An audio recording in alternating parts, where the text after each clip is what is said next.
Hello friends, welcome back to my YouTube channel Shri Krishna auto. இப்போ இந்த வண்டி பார்த்தீங்கன்னா மார்னிங் டைமில் ஸ்டார்ட் பண்ணியிருக்காங்க. வண்டி ஸ்டார்ட் ஆகல.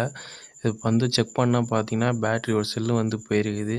பேட்ரி செக் பண்ணும்போது பார்த்தீங்கன்னா பேட்ரி மூடியை கழட்டின்னு தான் செக் பண்ணுங்கள். ஏன்னா பேட்ரி மூடி போட்ட பிறகு செக் பண்ணிங்கன்னா பேட்ரி வெடிக்க சான்ஸ் அதிகமாக இருக்கும். அதனால் பார்த்தீங்கன்னா இந்த வண்டிக்கு நம்ம புது பேட்ரி போடுறோம். பேட்ரி போடனால இந்த பேட்ரி பார்த்தீங்கன்னா கிளாசிக் கிங் தான் நம்ம இந்த வண்டிக்கு மாட்ட போகிறோம். கிளாசிக் கிங்கு பார்த்தீங்கன்னா 18 மாதம் வாரண்ட்டி, 18 மாதம் கேரண்டி வரும். அதே மாதிரி பார்த்தீங்கன்னா வாரண்டி கிளைம் பண்ணோன்னா இந்த போஸ்ட்டு கரையாமல் இருக்கணும். பேட்ரி போஸ்ட்டு மெயினாக கரையாமல் இருக்கணும். பேட்ரி போஸ்ட்டு கரைஞ்சிச்சின்னா வந்து வாரண்டி கிளைம் பண்ண மாட்டாங்க.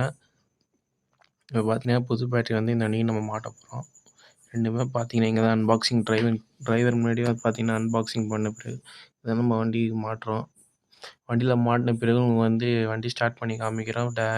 அதே மாதிரி பார்த்தீங்கன்னா ஆல்டர்னேட்டர் வேலை செய்யுதா இல்லையான்னு அப்படியே நம்ம கட் ஆஃப் சுவிட்ச் ஆஃப் பண்ணாலே வண்டி ஆஃப் ஆயிடுச்சுன்னா கட் ஆஃப் சுவிட்ச் வேலை செய்யணும்னு அர்த்தம் ஃப்ரெண்ட்ஸ். இப்போ பார்த்தீங்கன்னா நம்ம வந்து மெயின் ஒயர் மாட்டின்ட்டுருக்கோம். மாட்டின பிறகு டைட் பண்ணோம். அதே மாதிரி மாதத்துக்கு ஒரு வாட்டி தண்ணி செக் பண்ணோம் ஃப்ரெண்ட்ஸ் பேட்டரியில். அதிக பேர் என்ன பண்ணுவாங்கன்னா புது பேட்டரி நினச்சி அப்படியே விட்டுறாங்க. தண்ணி செக் பண்ணுறதில்ல. அதே மாதிரி பேட்டரி க்ளீன் பண்ணி வைக்கிறதில்ல. அதனால் அதிகமாக பேட்டரி கம்ப்ளைண்ட் ஆகும். இப்போ பார்த்தீங்கன்னா வண்டி ஸ்டார்ட் பண்ணி காமிக்கிறோம். ஸ்டார்ட் பண்ண பிறகு பார்த்தீங்கன்னா ஹெட்லைட் போட சொல்கிறோம். ஹெட்லைட் போட்ட பிறகு நம்ம மெயின் ஆஃப் பண்ணுவோம். ஏன்னா டைனமோ இந்த கரண்ட் வரலைன்னா கூட பேட்டரி சார்ஜ் ஆகாது. அதனால் மெயின் ஆஃப் பண்ண சொல்கிறோம். ஆஃப் பண்ண பிறகு பார்த்தீங்கன்னா கட் ஆகுது.